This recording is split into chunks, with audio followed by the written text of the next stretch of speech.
Познавањето на Бога преку лично искуство е далеку поразлично од тоа да се знае за Бога од најразлични книги.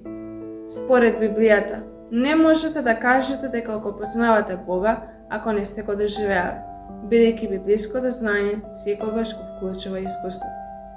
Ако веќе сте ја доживеале Божјата сила на тело во својот живот, тогаш немојте да се задоволувате само со површно знаење за Бога, радувајќи се на она што Тој го прави за другите.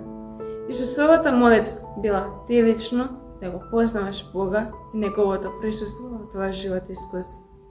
Не ја намалува и Божјата сила опишана во Светото Писмо, само затоа што не се ја доживела лично. Подигнете го своето искуство на ниво на Светото Писмо.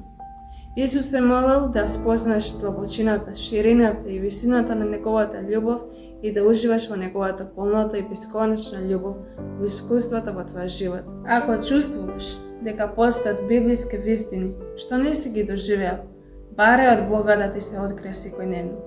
Не се откажувај од Божите ветувања, држи се за нив, се додека не се остварат и додека самиот не ги доживееш.